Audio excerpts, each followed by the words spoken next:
I'm bringing you a little bit about Air Assault School. Air Assault School in the Army National Guard Warrior Training Center in Fort Benning, Georgia, also known as Camp Butler. It consists of 3 phases.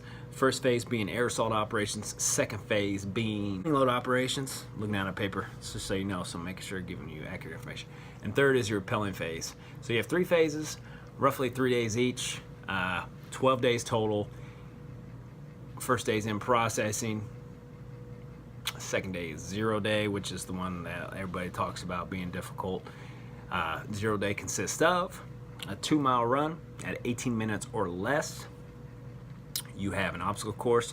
You have 9 obstacles. You have to complete 8 out of 9, 2 of them being the tough one and the confidence climb. They aren't too bad, however, attention to detail, guys. They will send you home if they're going to tell you a specific way to do it. They're going to show you how to do everything. Just like any Army school, they're going to show you what right looks like. If you decide not to pay attention and do the wrong thing, you will be sent home. So you have to understand, just do what you're told. Listen. 10 days, 12 days, just do it and you'll get through it. Like I said, you can't get 2 no-goes on a tough one and a confidence climb or you'll be gone. The other ones, they're minor obstacles, but they're not as hard. The Weaver's pretty difficult. I'd tell everyone to go to their local installation and practice that. In fact, before you go to air assaults, they want your readiness NCO, whomever, to sign off on that to give you the green light to go. So first phase, jumping right into it, air assault operations. You're gonna have 1 written test, 50 questions, and then you're gonna have hand and arm signals. You're gonna learn about aircraft. So you're gonna learn about the guy that's on the ground, teaching about getting aircraft to a sling load. So, spoiler alert, air assault school. It might be hula hula, but it's really about sling load operations.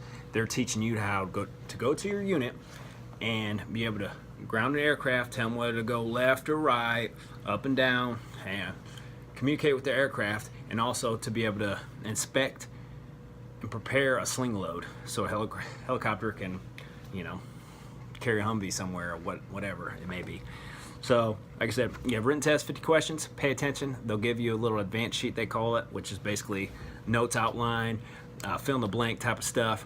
Pay attention, bring a highlighter, that'll help. Hand and arm signal test will give you plenty of time, just pay attention. Plenty of time to learn and grow in that, so do so. Other than that, the physical thing, 6-mile foot march, you'll do 50-minute mile pace. You'll do 3 miles out, 3 miles back. The course really isn't that bad. Most of it is blacktop or concretes. You have a little bit of hills, a little bit of rough terrain. Stick to the packing list. You'll have to have a red flashlight. They'll have lights out there and water, and they're all about the SARE sport. You'll get 2 SARE sports a day, and they'll be all about hydrate, hydrate, hydrate. So don't worry about that. Other than that, phase 1 is big on PT. They'll get you up early every day, do some kind of PT. You'll probably have a rifle PT where all we did was shoulder presses, and then we did some tricep extensions, some front deltoid, tricep, and 1,000 more reps of that, just an hour straight of that. We also did some running and stuff. Phase 1, test written.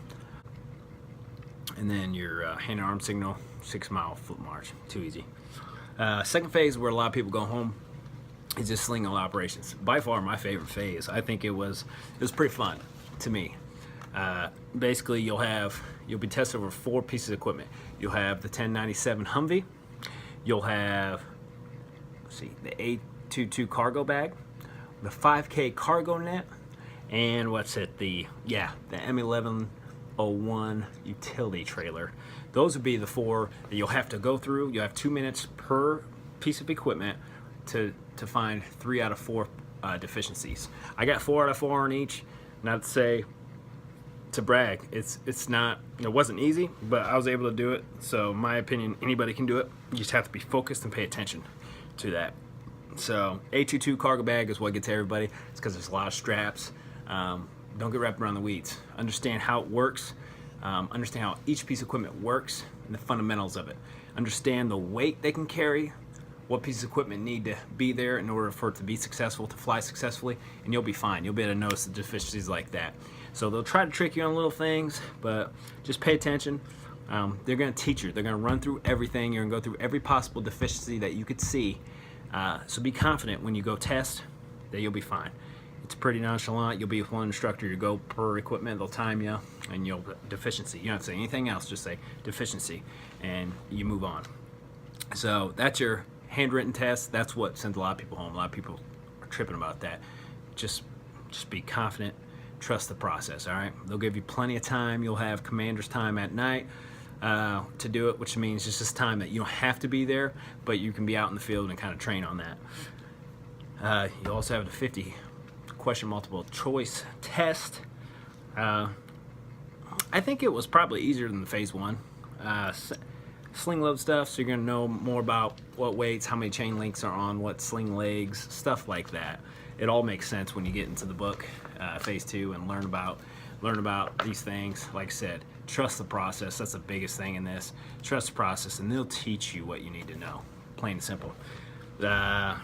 Also on phase 2, you have a 4-mile formation run. You'll have to be a 9-minute mile run pace, and there'll be a cadre in front. You know, good thing about this course, cadre's always there with you. They're always there out front. If they're gonna smoke you, they're gonna smoke themselves, which is kind of cool. We got a little stupid on some stuff, but you know, they're gonna say you're not motivated. They're gonna say you're not fast enough. They're gonna do the whole, you know, do this in 15 seconds, and you're not gonna be able to, you know, they're gonna give you impossible time hacks, whatever. Just play the game. Attention to detail, I was really surprised. It was pretty high, but at the same time, it wasn't. So just don't be too overboard. Just be there for your battle buddy and get through it. Pay attention to everything and try your best, you know. Phase 3, which was the scariest one going into it. Absolutely the most fun phase. You'll do more than you need to of rappelling. Basically, you'll learn to tie a rappel seat, hookup techniques, locking procedures. You'll learn how to belay, which is guide on the bottom, you know, make sure you don't fall, you know, stop them if you're falling, whatever. So the biggest things, testable things here, you got your first thing, you got to tie your hip rappel seat in 90 seconds or less. Basically, they'll have you in a big circle. They'll start the timer. You tie it, and they'll say stop. You have your hands on your head, and they're gonna have cadre around, and you just wait, and then you'll go into a line, and they'll check you off. You know, they're strict on this. People got no-goes on this, and some people went home twice. Went home the second time because they'll let you do it again, but then they went home because they failed. They tied it again, wrong. So the other thing is hook up in 15 seconds or less. This is pretty easy. They'll have a line. This is just hooking up your carabiner to the line. You know, think about on the rappel tower, you have your hip rappel seat, then you got to hook in to the rope that goes all the way down to the belayman, and that's where you have to hook up correctly, lock your barrel. People went home for not locking the barrel, because it's a major safety violation. I believe it's a day 0 restart, and there's some major safety violations that you won't be able to come back to the course. So just be careful on that. Always make sure, double, triple check your equipment. I mean, it's for your best interest. You don't want to die out there, okay? So they're pretty serious about that. You do have some evaluated rappels. Not a huge deal. Let's see, you have a rappel without equipment with 3 brakes, which a brake is just stopping, and you do your checks, making sure everything's good. Do that. You do rappel without equipment, execute a lock-in. So basically, they'll teach you a lock-in procedure where you'll kind of Spider-Man down instead of just going backwards. That was actually fun. My preferred method, to be honest with you. And then you'll do a semi-combat, which is with 3 brakes, which basically is, you had a weapon with they give you 550 cord as your sling. You sling across your back and you're in your flick. Flick is naked, like you have nothing on your flick, so it's semi-combat. You're in your ACH, of course. Of course. So that's semi-combat. So those are 3 graded ones. Other than that, you'll do plenty of rappels. You'll get tired of it. Your man junk will be hurting. Whatever. You'll get some bruises. I got some bruises on my hips and stuff just from tying it tight. But I'd rather be tight. You tight it first. When you go down, you'll be fine. People that have loose up there, they go up there, and then once they get off that tower, bam, squeezes, and yeah, that hurts worse. So other than those rappels, then you have a 12-mile foot march. That's graduation day. Obviously, the most fun thing is before the 12-mile march, the day before, you'll rappel out of a UH-60. So basically, 4 people going at a time, the bird will go up in the air. You know, same thing, attention to detail. Pay attention to the cadre. You're not going to be able to hear anything, but just they're going to teach you how to do it before you get on the bird the day prior. So just pay attention. They're teaching, they'll say, hey, go. And you rappel down, boom, it's quick. You got to execute quick. About 100 feet off the ground, roughly. Ours was cold as crap, so that was probably the worst part, but once you execute, you're done for the day. You do some graduation, rehearsal, and then kind of on to your day.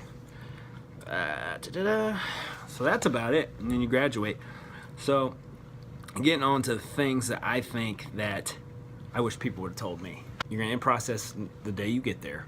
However, so they're going to assign you a barracks. There's 2 male barracks and female barracks. When you got there, all the beds were taken, and some guys took beds here, and the lockers were way over here. Like, it made no sense. You're going to deal with dumb people, okay? So just understand that first and foremost. But don't get too settled in when you first get there, because once you in process, which is pretty simple, they're going to reassign you everything. You're going to first initially put your last 4 in your ACH and stuff, and then after day 0 is when you're actually into air assault school. So you're not air assault school when you're in process. You're air assault school once you get through day 0, and that's when they'll give you a roster number. Like I was Alpha Platoon 205, so that's what I wrote on my ACH front and back, and that's what I had on my 1-quart canteen. You carry a 1-quart canteen everywhere.